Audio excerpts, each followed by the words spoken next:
Welcome, this is Rituparna for channel NE24. On Tuesday, Assam Disabled NGO submitted a memorandum to the Kachar District Magistrate highlighting their issues and demands.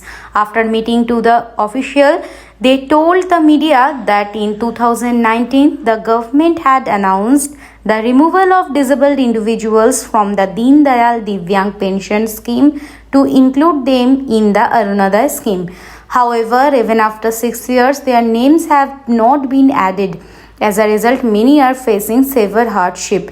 The NGO, led by Khalid Hussain Barbhaiya, demanded pending pensions be cleared and 30,000 disabled people in the district be urgently included in the Arunodaya scheme. They warned of legal action if the government fails to act.